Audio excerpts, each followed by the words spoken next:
Legal status ਹੁਣ ਮੰਨ ਕਿਹਨੂੰ ਰਹੇ ਆ ਜੀ? ਇਹ ਜਿਹੜਾ ਕੁਐਸਚਨ ਇੱਥੇ ਆ ਜਾਂਦਾ, ਆਪਾਂ H1 ਵਾਲੀ ਗੱਲ ਵੀ ਕਰਦੇ ਇਸ ਤੋਂ ਬਾਅਦ 'ਚ। ਲੀਗਲ ਸਟੇਟਸ ਹੁਣ ਮੰਨਦੇ ਕਿਹਨੂੰ ਆ? ਵਰਕ ਪਰਮਿਟ ਇਹਨਾਂ ਨੇ ਆਪ ਇਸ਼ੂ ਕੀਤਾ, ਇਹਨਾਂ ਦੀਆਂ ਹੀ ਕੋਰਟਾਂ ਦੇ ਵਿੱਚ ਕੇਸ ਜਿਹੜੇ ਉਹ ਚੱਲਦੇ ਆ। ਇਹਨਾਂ ਦੇ ਹੀ ਅਥਾਰਟੀਜ਼ ਦੇ ਦੁਆਰਾ ਲੋਕਾਂ ਨੂੰ ਵਰਕ ਪਰਮਿਟ ਦਿੱਤੇ ਜਾਂਦੇ ਆ ਵੀ ਤੁਸੀਂ ਕੰਮ ਕਰ ਸਕਦੇ ਆ, ਤੇ ਫਿਰ ਜਦੋਂ ਉਹ ਦਿਖਾਉਂਦੇ ਆ ਤੇ ਉਹਨਾਂ ਨੂੰ ਉਹ ਮੰਨਦੇ ਨਹੀਂ ਆ। ਸੋ ਸਿਚੁਏਸ਼ਨ ਇਸ ਟਾਈਮ ਥੋੜੀ ਜਿਹੀ ਇਸ ਬਾਬਤ ਵੀ ਥੋੜੀ ਦੱਸ ਦਿਓ ਵੀ ਕੀ ਚੱਲ ਰਿਹਾ ਹੈ। ਸਿਚੁਏਸ਼ਨ ਜੀ ਇਸ ਹਫਤੇ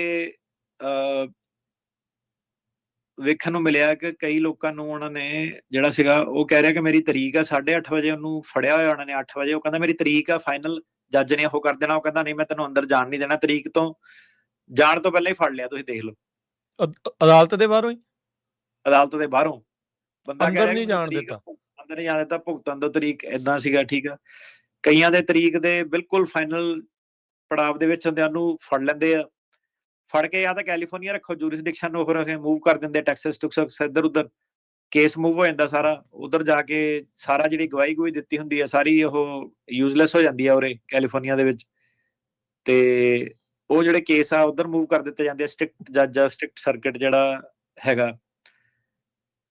ਜਿਹੜਾ ਤੁਸੀਂ ਕਹਿੰਦੇ ਕੱਚਾ ਕਿਹਨੂੰ ਮੰਨਿਆ, ਉਹ ਬੇਸਿਕਲੀ ਕੀ ਕਰਦੇ, ਆਪਾਂ ਜਿੱਦਾਂ ਹੁਣ ਡਿਸਕਸ ਕੀਤਾ ਸੀਗਾ ਰੇਡੀਓ ਦੇ ਵਿੱਚ ਡਿਟੇਲ ਦੇ ਵਿੱਚ, ਬੌਂਡ ਕਿਹਨੂੰ ਮਿਲਣਾ ਕਿਹਨੂੰ ਨਹੀਂ ਮਿਲਣਾ। ਹੁਣ ਤਾਂ ਮੇਰੇ ਖਿਆਲ ਆਪਣੇ ਪ੍ਰੋਗਰਾਮ ਤੋਂ ਬਾਅਦ ਕਾਫੀ ਕਾਲ ਆਇਆ ਕਿ ਕਾਫੀ ਕਮਿਊਨਿਟੀ ਨੂੰ ਜਿਹੜਾ ਕਲੀਅਰ ਹੋ ਗਿਆ, ਕਿਉਂਕਿ ਬੌਂਡ ਵਾਲੇ ਅਟਰਨੀ ਵੀ ਦੱਸ ਨਹੀਂ ਰਹੇ ਸੀ ਉਹਨਾਂ ਨੂੰ ਕਿ ਬੌਂਡ ਕਰੀ ਜਾ ਰਹੇ ਸੀਗੇ। ਪਰ ਲਾਅ ਜਿਹੜਾ ਕਈ ਦਾ ਦਹੀ ਕਲੀਅਰ ਕਾਫੀ ਹੈਗਾ।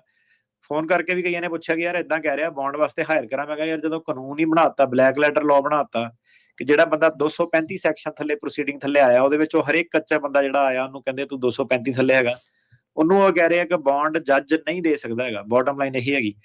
ਸੋ ਕੀ ਸੀਗਾ, ਹਾਂਜੀ, ਕਿ ਉਹ ਸਾਰੇ ਜਿਹੜੇ ਸੀਗੇ ਆਊਟਰਾਈਟ ਰਿਜੈਕਟ ਹੋ ਜਾਂਦੇ ਆ ਤੇ ਜੱਜ ਕੋ ਪਾਵਰ ਹੀ ਨਹੀਂ ਹੈਗੀ। ਸਰਕਾਰੀ ਵਕੀਲ ਨੇ ਜਾ ਕੇ ਬਸ ਇੰਨਾ ਹੀ ਕਹਿਣਾ ਕਿ ਤੂੰ ਬੌਂਡ ਦੇ ਨਹੀਂ ਸਕਦਾ ਕਾਨੂੰਨ ਦੇ ਥੱਲੇ। ਤੇ ਜਿਹੜੇ ਵੀਜ਼ੇ ਵੂਜ਼ੇ ਵਾਲੇ ਜਿਹੜੇ ਹੈਗੇ ਆ, ਜਿਹੜੇ ਕਈ ਜਿਹੜੇ ਲਿਮਿਟਡ ਸਿਨੈਰੀਓ ਦੇ ਵਿੱਚ ਜਿਹੜੇ ਸੀਗੇ ਬੰਦੇ, ਉਹ ਵਾਲੇ ਉਹਨਾਂ ਨੂੰ ਇਹ ਜਿਹੜਾ ਸੀਗਾ ਬੌਂਡ ਆਫਰ ਕਰ ਸਕਦੇ ਜੱਜ। ਬਾਕੀ ਸਾਰੇ ਜਿਹੜੇ ਹੈਗੇ ਆ ਉਹ ਆਈਸ ਦੀ ਮਰਜ਼ੀ ਤੇ ਆ ਕਿ ਉਹ ਪੈਰੋਲ ਦਵੇ ਨਾ ਦਵੇ। ਇਹਦੇ ਵਿੱਚ ਹੁਣ ਕੀ ਆ ਜਾਂਦਾ ਕਿ ਆਈਸ ਨੂੰ ਤੁਸੀਂ ਮਿੰਨਤਾਂ ਤਰਲੇ ਆਪਣੇ ਦੱਸ ਸਕਦੇ ਆ ਕਿ ਯਾਰ ਆਹ ਮੇਰੀ ਸਿਚੁਏਸ਼ਨ ਆ, ਫੈਮਿਲੀ ਆ, ਏਦਾਂ ਓਦਾਂ। ਪਰ ਰਾਜਕਰਨ ਜੀ ਜਿਹੜਾ ਆਪਣਾ ਦੌਰ ਜਿੱਦਾਂ ਦਾ ਚੱਲਦਾ ਨਾ, ਮੇਰੇ ਖਿਆਲ ਲੋਕੀ ਆਪਣੀ ਜੌਬ ਨਹੀਂ ਗਵਾਉਣਾ ਚਾਹੁੰਦੇ ਕੋਈ ਵੀ, ਠੀਕ ਆ। ਜੱਜ ਤੁਸੀਂ ਦੇਖ ਲਓ ਕਿ 3 ਹੁਣ ਫੇਰ ਆਹ ਜਿਹੜਾ ਸੀਗਾ ਕੱਲ ਨੂੰ ਫਾਇਰ ਕੀਤੇ ਇਹਨਾਂ ਨੇ, ਜਿਹੜੇ ਬਾਕੀ ਬਚੇ ਵੀ ਸੀਗੇ 3 ਵਧੀਆ। ਸੈਨ ਫਰਾਂਸਿਸਕੋ ਤੋਂ ਕੌਂਕੜ ਤੇ ਸੈਕਰਾਮੈਂਟੋ, ਹਾਂਜੀ। ਅੱਛਾ, ਉਹ ਵੀ ਚੱਕਦੇ ਪਹਿਲਾਂ ਹੀ ਸਾਰੇ ਮੈਜੋਰਟੀ ਚੱਕਤੇ ਸੀਗੇ। ਤੇ ਜਿਹੜੇ ਸੀਗੇ 3 ਇਹ ਵੀ ਜਿਹੜੇ ਬਚੇ ਖੁਚੇ ਤੁਸੀਂ ਦੇਖ ਲਓ ਕਿ ਜੱਜ ਇਹਨਾਂ ਨੇ ਇਹ ਵੀ ਜਿਹੜੇ ਚੱਕਤੇ ਆ। ਜਿਹੜੇ ਵੀ ਵੀਰਾਂ ਦੀ ਤਰੀਕ ਆ ਰਹੀ ਆ, ਚੈਂਬਰਲਿਨ ਫਲੋਰੈਂਸ ਤੇ ਰੋਬਰਟਾ ਵਿਲਸਨ ਤੇ ਐਲਿਸਨ ਡੌ, ਇਹ ਵਾਲੇ ਜੱਜ ਸੀਗੇ ਫਾਇਰ ਕਰਤੇ। ਸੋ ਹੁਣ ਨਵੇਂ ਜੱਜ ਆਉਣਗੇ ਇਹਨਾਂ ਦੇ।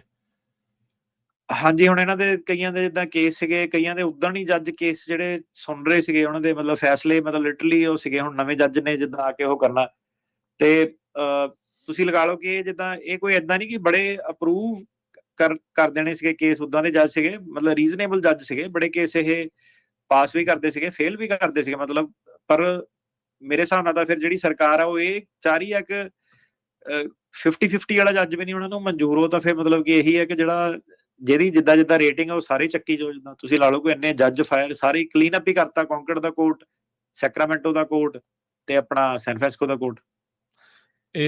ਇਹ ਹੁਣ ਤੁਸੀਂ ਇਹਦੇ ਵਿੱਚ ਉਹਨਾਂ ਨੇ ਦੱਸਿਆ ਤਾਂ ਸੀਗਾ, ਆਪਾਂ 2 ਵੀਕ ਪਹਿਲਾਂ ਨਿਊਜ਼ ਸ਼ੇਅਰ ਕੀਤੀ ਸੀ ਵੀ ਜਿਹੜੇ ਮਿਲਟਰੀ ਦੇ ਵਕੀਲ ਆ ਉਹਨਾਂ ਨੂੰ ਜੱਜ ਜਿਹੜਾ ਉਹ ਬਣਾਉਣਾ ਆ।